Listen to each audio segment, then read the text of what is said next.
de la enseñanza del Señor, que debemos poner la otra mejilla. Sin embargo, solo unos pocos versículos más tarde, en Romanos 13, dice que Dios ha establecido autoridades civiles como sus siervos con el propósito de aprobar lo que es bueno y castigar lo que es malo. Romanos 13, del 1 al 4. A veces, entonces, el mal es recompensado y en otras ocasiones no lo es, al menos no inmediatamente. Tanto Pablo como Jesús reconocieron una distinción importante que debemos recordar entre la forma en que los cristianos individuales deben responder al mal que se les hace, tratado en la forma en que los cristianos se les hace tratado en Romanos 12, y la ejecución de la justicia de la ley, tratado en Romanos 13. Los cristianos no deben tomar justicia en mano propia, más bien debemos confiar el pago del mal a las autoridades que Dios ha puesto en su lugar. Las autoridades civiles son un ejemplo. Cuando cumplen sus funciones correctamente, sirven para infundir terror a la mala conducta, pero no a la buena. Están ahí para ejecutar fielmente el Estado de Derecho y castigar a quienes lo violan. Entender que Dios es perfectamente justo nos liberará para obedecer el mandato de Jesús, poner la otra mejilla. Este no es un llamado a fingir que el mal que se nos ha hecho no es malo o abrazar una perspectiva desesperada que dice que no hay justicia. Tampoco es un llamado a aceptar cuando somos víctimas que no debemos recurrir a las autoridades civiles. No, los cristianos son llamados y pueden soportar el mal porque la venganza es del Señor, Romanos 12:19. En ocasiones Él permite que esa venganza se lleve a cabo en esta vida, ya que se autoriza a los gobiernos humanos a llevar la espada, Romanos 13:4. Pero en el día del Señor, Él será el que lleve a cabo directamente la justicia y todo mal hecho en su mundo será pagado en su totalidad. Tú y yo, entonces, somos libres de buscar justicia de las autoridades que Dios ha instituido para proteger a las personas y castigar las malas acciones. Del mismo modo, somos libres de poner la otra mejilla, resistiendo el impulso demasiado natural de tomar el asunto en nuestras propias manos y promulgar nuestra propia venganza. La justicia vendrá y no de nuestras manos. Mateo 5:38 al 48. Amén.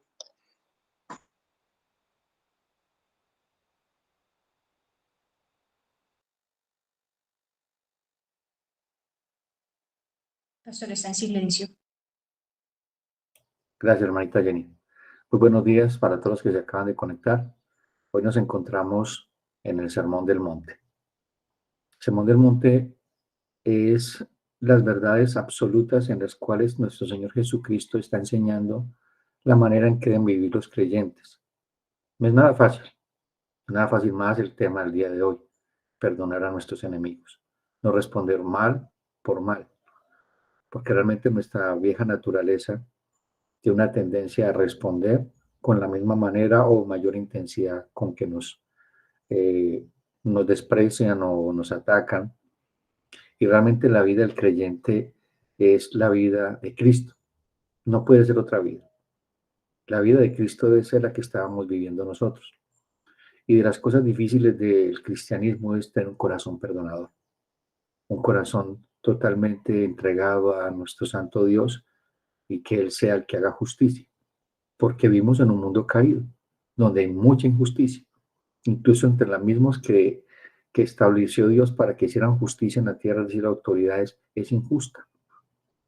Y sentimos tristeza al ver la injusticia, pero sabemos de que Dios es justo y Él juzgará justamente a los hombres. Y damos gracias al Señor que nosotros fuimos juzgados por medio de Jesucristo. Nosotros éramos por naturaleza hijos de ira, pero Dios no desató su ira sobre nosotros, sino misericordia. Y es de las primeras cosas que tenemos en mente el día de hoy, a estar agradecidos con Dios porque tuvo misericordia de nosotros. Quiero que me acompañen en sus Biblias a Mateo capítulo 5 y vamos a leer desde el 38. Dice la palabra del Señor: oísteis que fue dicho ojo por ojo y diente por diente, pero yo os digo, no resistáis al que es malo. Antes, a cualquiera que te hiera en la mejilla derecha, vuélvele también la otra. Al que quiera ponerte pleito y quitarte la túnica, déjale también la capa. Y a cualquiera que te obligue a llevar carga por 1 milla, ve con él 2. Al que te pida, dale, y al que quiera tomar de ti prestado, no lo rehuses. Oísteis que fue dicho, amarás a tu prójimo y aborrecerás a tu enemigo.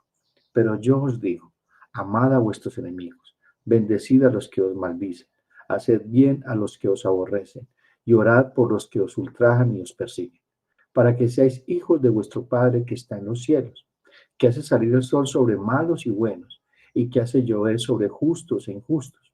Porque si amáis a los que os aman, ¿qué recompensa tendréis? ¿No hacen también así lo mismo los publicanos? Y si saludáis a vuestros hermanos solamente, ¿qué hacéis de más? ¿No hacen también así los gentiles? Sed pues vosotros perfectos como vuestro Padre que está en los cielos es perfecto. Entonces, este devocional del día de hoy está marcado, como les decía anteriormente, en el Sermón del Monte. No olvidemos, mis amados hermanos y hermanas, que el cristianismo es una contracultura. Es decir, que nosotros vivimos diametralmente opuesto en la manera que vive la gente del mundo.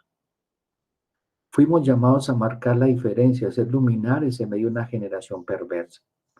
Vimos violencia todos los días, venganza, sino guerra, violencia generalizada en sus hogares, feminicidios, homicidios a los hijos matando a los padres.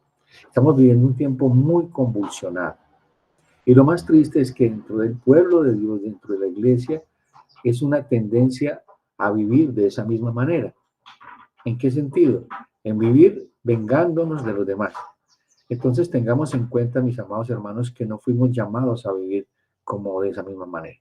Entonces el texto que vamos a estudiar el día de hoy está enmarcado en el Sermón del Monte. Fue algo que sorprendió a todos los que estaban escuchando, pues era un mensaje que derribaba todos los argumentos del pueblo de Israel, porque está diciendo, oísteis que fue dicho, o sea, les enseñaron ojo por ojo y diente por diente, pero yo os digo, aquí llega algo claro. La gente pensaba de que Jesucristo estaba invalidando la ley. No, él no estaba invalidando la ley, no estaba haciendo nada nuevo. Él la estaba interpretando de la manera correcta. ¿Por qué? Porque si había esa ley, es decir, cada quien debía recibir su merecido, pero solamente podía ser por medio de autoridades establecidas, no tomarla en mano propia. Por eso es que la venganza no puede ser tomada en mano propia. Por eso hay autoridades. Y nosotros como cristianos debemos someternos a las autoridades, aunque sean injustas, pero debemos hacerlo. No tenemos que tomar venganza en propia mano. Entonces el Señor Jesucristo no venía a abrogar la ley ni a cambiarla.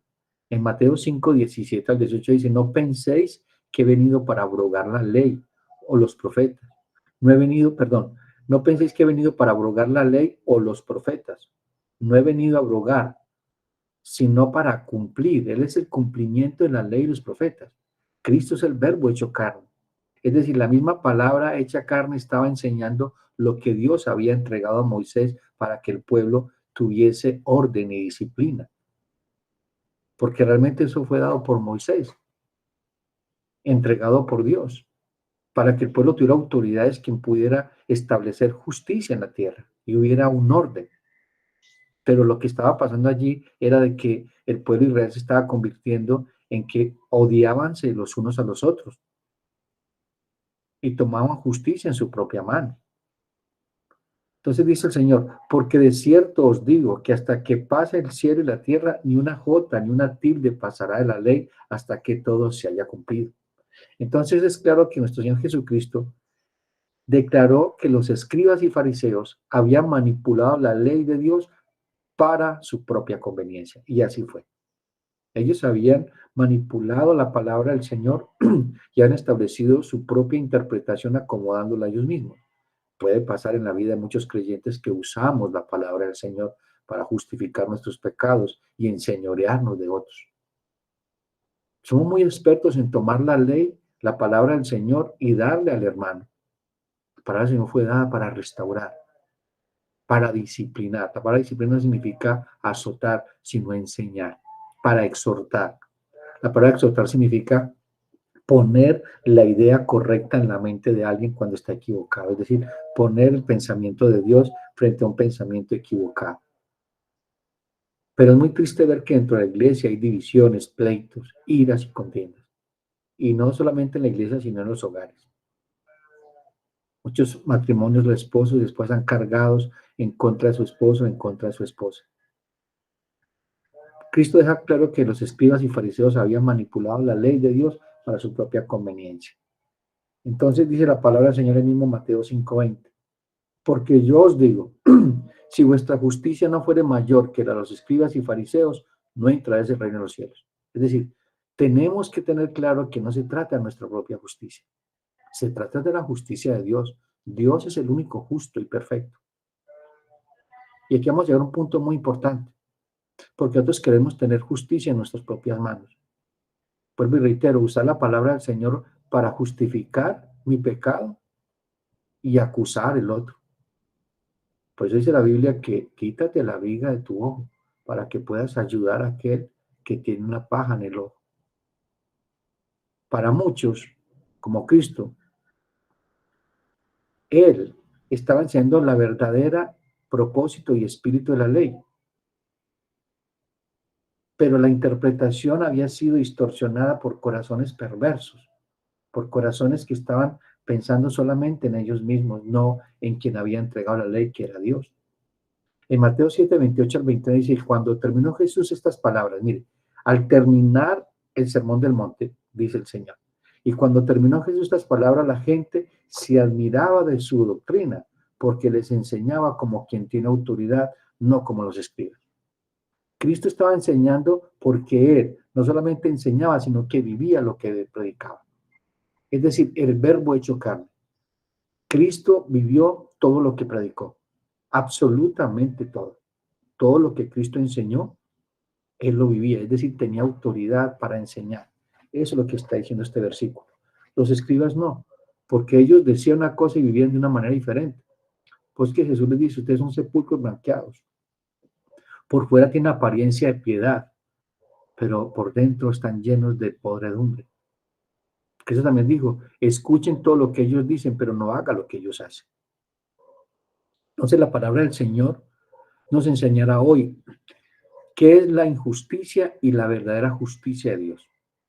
Los escribas y fariseos habían legalizado las acciones de venganza frente a las injusticias, es decir, tomar en sus propias manos el derecho que solo le corresponde a Dios, solo le corresponde a Dios. En Romanos 12, 17 al 21 dice, no paguéis a nadie mal por mal. Pablo está enseñando lo mismo que está enseñando Mateo en el Sermón del Monte, porque él se apropió de ello. Pablo fue de primera mano un hombre que trató de tomar venganza en su propia mano, incluso en el nombre de Dios. No fue así las guerras santas que estableció el mismo Imperio Católico, las famosas cruzadas. ¿Cuánta gente no ha muerto en el nombre de Cristo? Y no es así. No debemos matar por el nombre de Cristo, sino morir por el nombre de Cristo. Es totalmente contrario. Y dice, no paguéis a nadie mal por mal. Eso fue lo que marcó la diferencia en la época de la iglesia primitiva. Eso fue un detonante ver que los cristianos estaban siendo despellejados vivos, quemados vivos, y aún así perdonaban a sus enemigos. Vamos a ver el primer mártir, que fue Esteban. Está muriendo apedreado. Y el Señor le permite en ese momento ver su gloria para mitigar el dolor de la muerte. ¿Y qué dice Esteban? Veo los cielos abiertos y el Hijo del Hombre sentado a la diestra del Padre. Dios mío, oh Padre mío, no le tomes en cuenta este pecado. Y está matándolo. Lo mismo que hizo Cristo en la cruz. Cristo vivió de la misma manera. Cristo murió con un corazón perdonador. La pregunta de hoy es, ¿tienes un corazón perdonador? ¿Tienes un sentimiento de venganza, de odio en contra de un hermano, una hermana, esposo, esposa, hijos? Porque no debería ser así, amado hermano. Una hermana, no debería ser así. La Biblia dice, la palabra dice, perdona nuestras ofensas como también nosotros perdonamos que nos ofenden. Si tú no has perdonado, créeme que no tienes derecho a ser perdonada o a ser perdonado, porque no puedes exigir que te perdones y tú no perdonas. Dice entonces Romanos 12, 17 al 21, no paguéis a nadie mal por mal, procurad lo bueno delante de todos los hombres. Si es posible, en cuanto dependa de vosotros, estad en paz con todos los hombres. Si nos es posible, ¿por qué no va a ser posible, hermano? ¿Por qué? Porque el mundo nos va a despreciar y nos van a tratar mal. Y vamos a ser el centro de los ataques de la gente del mundo, incluso hasta en tu propia casa. La pregunta es, ¿cómo tú estás accionando a Cristo? Y aquí vamos a encontrar una palabra clave, accionar. ¿Por qué les digo esto? Porque es que el cristiano no puede ser como un termómetro. El termómetro mide la temperatura, es decir, estamos a 38 o 40, pero no la baja. Un termostato sí lo es. La vida del creyente que es como un termostato que regula la temperatura.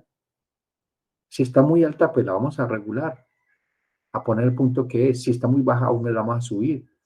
Pero el cristiano debe accionar la palabra de Dios en cada circunstancia y someternos al Espíritu Santo, a lo que dice el Señor, por más doloroso que nos hayan dicho. Es decir, pasar por alto la ofenda y decir, Padre, perdónalo porque no sabe lo que hace. Si tenemos eso en mente, no tomar el pecado de una manera personal, porque es que la persona no peca contra ti primero, sino contra Dios. Y lo vamos a ver más adelante para que tengamos cómo podernos despojarnos de ese derecho de justicia, porque solamente le pertenece a Dios. Dice, en cuanto dependa de vosotros, estad en paz con todos los hombres. No os venguéis vosotros mismos, amados míos, sino dejad lugar a la ira de Dios, porque escrito está, mía es la venganza, yo pagaré, dice el Señor. Así que si tu enemigo tuviere hambre, dale comer. Si tuviere sed, dale beber. Pues haciendo esto, ascuas de fuego amontonarás sobre su cabeza. No seas vencido de lo malo, sino vence el bien con el mal. Mire, es importante entender que nosotros, la guerra que estamos librando de este lado de la eternidad, no se pueden usar las armas convencionales, es decir, nuestros argumentos, nuestras ideas. No, tenemos las armas de la fe, pero no las usamos, no las usamos. Entonces la ley de Dios fue diseñada por Dios para proteger también al inocente y las acciones de los perversos. En 1 Timoteo 1, 8 al 11 dice, pero sabemos que la ley es buena si uno la usa legítimamente, conociendo esto que la ley no fue dada para el justo, sino para los transgresores y desobedientes, para los impíos y pecadores, para los irreverentes, profanos, para los parricidas, matricidas, para los homicidas, para los fornicarios, para los sodomitas, para los secuestradores, para los mentirosos y perjuros, y para cuanto se oponga a la sana doctrina, según el glorioso evangelio del Dios bendito, que a mí me ha sido encomendado. ¿Qué está diciendo el apóstol Pablo aquí? La ley ya fue para nosotros, vivimos es por gracia, pero la ley, la palabra del Señor debe ser cumplida. No vamos a ser salvos por cumplir la ley. Somos salvos por causa de Cristo que cumplió la ley, pero la ley sigue vigente para nosotros. Nos dice, no matarás, no debemos matar. No es mentir, no debemos mentir. Sigue vigente, pero no para salvación, sino una conducta moral de vida que agrada al Señor y que va a bendecir a su alrededor. Pero la ley tiene ejecución para aquellos que están viviendo diametralmente opuestos a Dios, porque vendrá el juicio de Dios contra ellos. Ya nosotros ya fuimos juzgados en la cruz por causa de Cristo. Él tomó nuestros pecados. Hemos sido declarados inocentes. Eso es lo que nos enseña el Evangelio. Y bendito sea el Señor por eso. Entonces, lo primero que vemos en este texto es que nos propone el devocional del día de hoy, que la ley del talión, es decir, esa es la ley que ellos establecían. Entonces, si mataron, hay que matarlo, pero no tomar la justicia en su propia mano como les enseñaba ahora.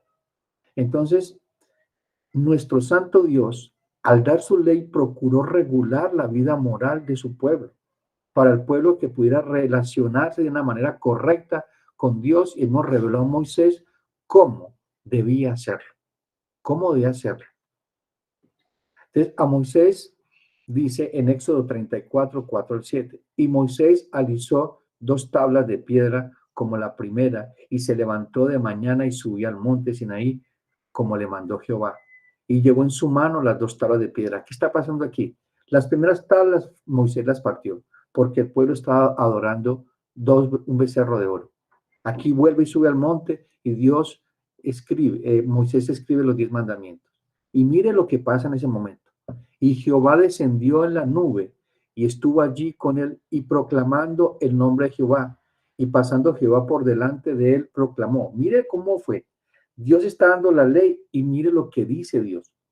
Jehová fuerte y misericordioso y piadoso, tardo para la ira y grande en misericordia y verdad, que guarda misericordia a millares, que perdona la iniquidad, la rebelión y el pecado, y que de ningún modo tendrá por inocente al malvado,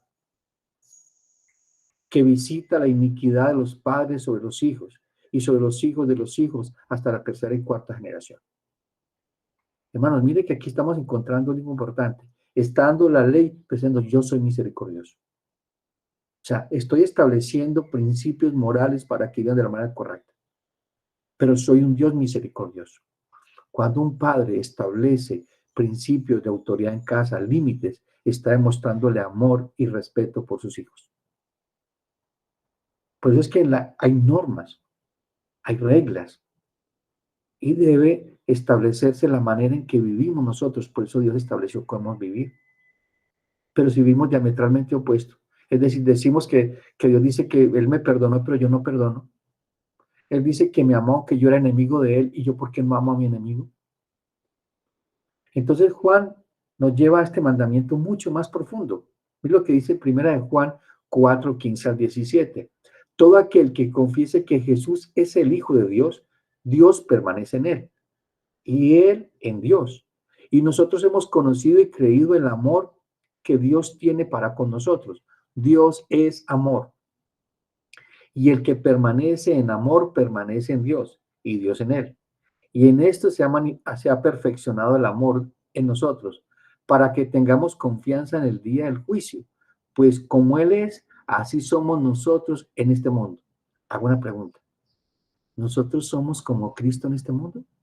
Porque aquí está diciendo que porque Dios mora en nosotros, nosotros debemos ser como es Dios, es decir, como es Cristo. Y tan impactante que quien está escribiendo esto es Juan. Y recordemos a Juan cuando iba con su hermano, con Jacobo, y no olviden que Jacobo y Juan los llamaban los hijos del trueno, compraban una pelea. Jesús los envía a predicar de 2 en 2. Y llegaron a un pueblo y no los quisieron recibir.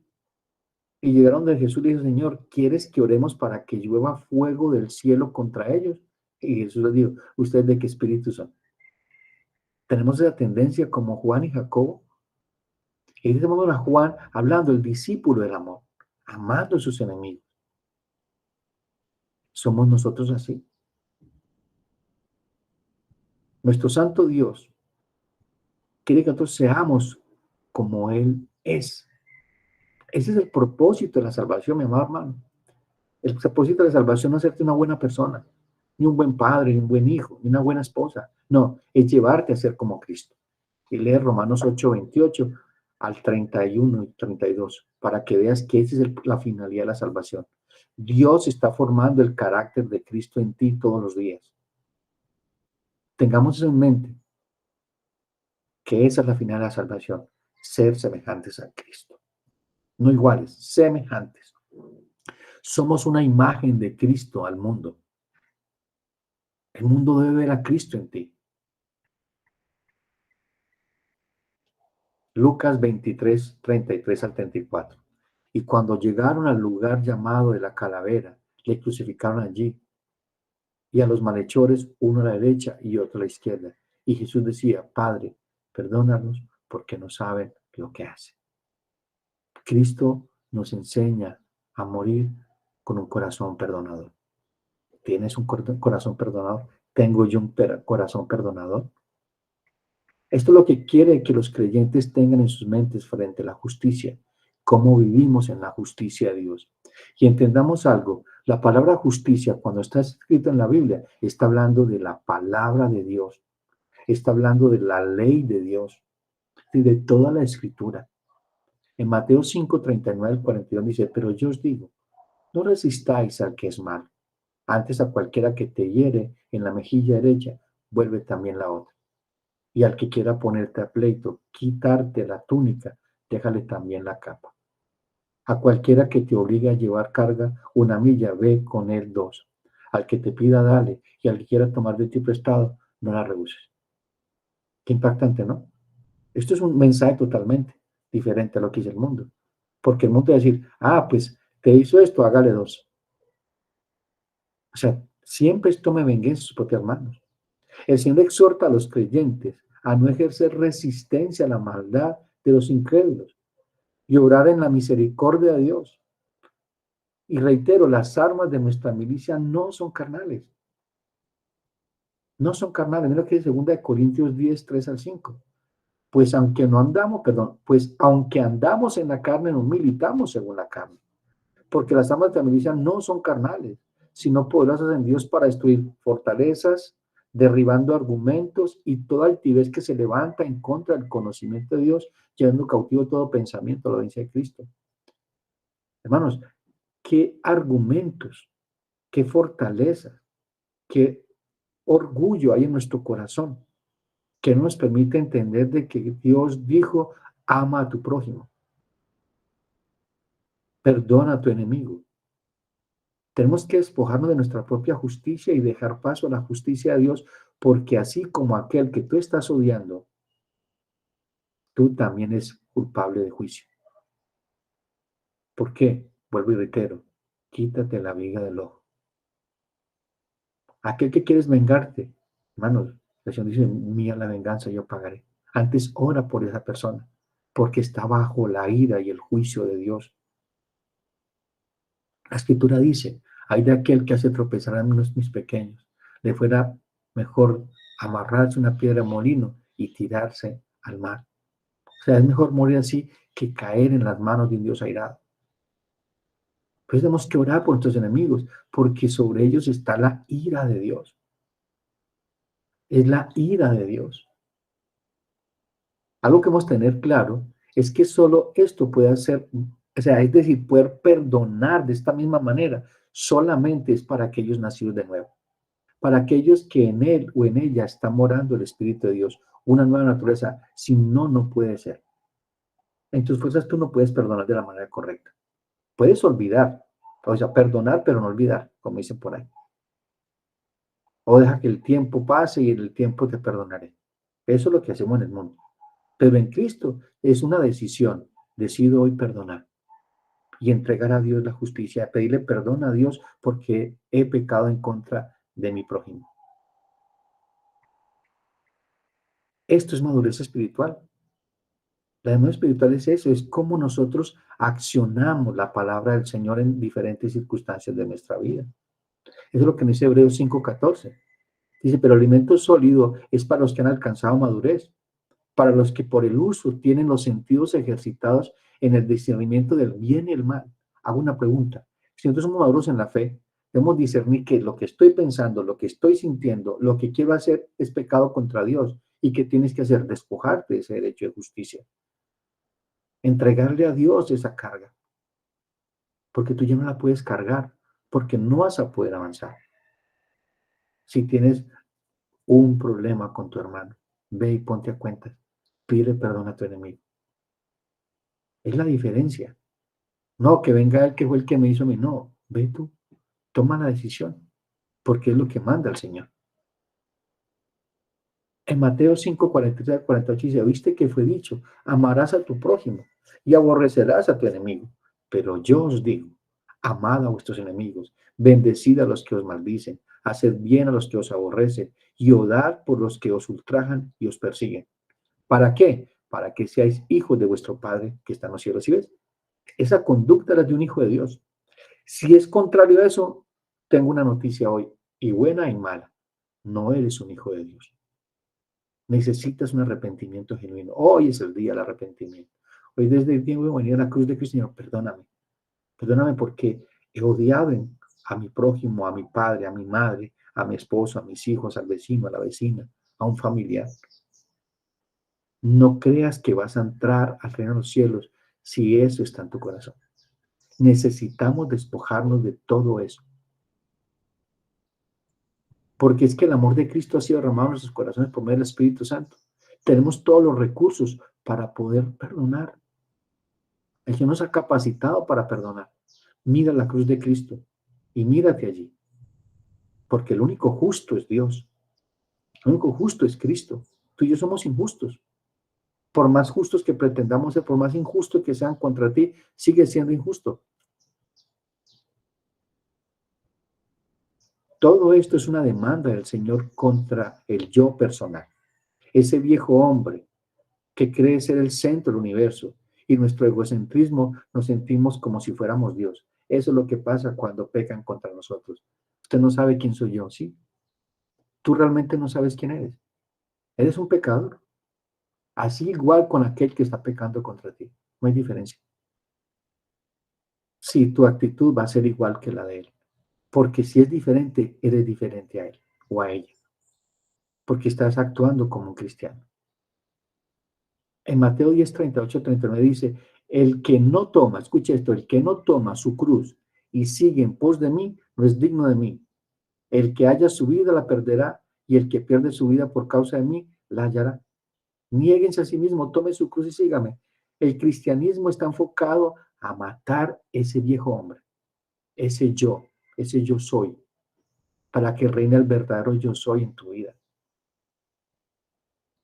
Tenemos que despojarnos de ese viejo hombre. Y eso involucra todo sentimiento de deseo de venganza, de odio, de resentimiento en contra de tu prójimo. El yo no puede perdonar. El yo es arrogante, se autodefiende. Cristo está reclamando a los hijos del reino a pasar por alto la ofensa y amar a quien te ha ofendido. No olvidemos que ser del reino de Dios es vivir en una contracultura. Y la lucha más grande es con nosotros mismos. Ese viejo hombre. Ese viejo hombre. Entonces no olvidemos que el pecado no atenta primero contra ti. Entonces tú no eres Dios. Y es un punto que tenemos que tener en cuenta. El pecado atenta primero contra Dios. Tú no lo puedes tomar personal. Primero es pensar en Dios. Eso fue lo que pasó con el hijo pródigo. En Lucas 15, ¿qué dice el hijo pródigo? Versículo 18. Me levantaré e iré a mi padre, le diré, Padre, he pecado contra el cielo y contra ti. Bueno, si tú tomas el pecado personal, vas a llenarte de resentimiento, de odio y vas a querer tener venganza en contra de tu prójimo. Pero si no lo tomas para Dios, te decir, Padre, perdónalo porque no sabe lo que hace. Eso nos ayuda a nosotros a entender cómo debemos vivir.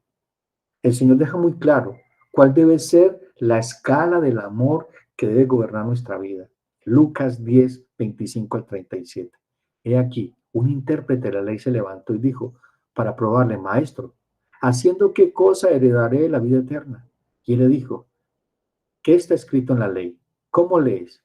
Aquel respondiendo dijo, amarás al Señor tu Dios con todo tu corazón y con toda tu alma y con todas tus fuerzas y con toda tu mente y a tu prójimo como a ti mismo. Y le dijo, bien, has respondido, haz esto y vivirás. Mire qué importante esto. ¿A quién tienes que amar primero? A Dios. Y segundo, a tu prójimo. Y entonces, ¿qué pasó con aquel hombre? Pero el hombre, queriendo justificarse a sí mismo, dijo a Jesús, mire, queriéndose justificar a sí mismo, dijo a Jesús, ¿y quién es mi prójimo? Respondió Jesús, dijo, un hombre, cuenta la historia, descendía de Jerusalén a Jericó y cayó en manos de ladrones, los cuales le despojaron, hiriéndole, se fueron dejándole medio muerto. Aconteció, aconteció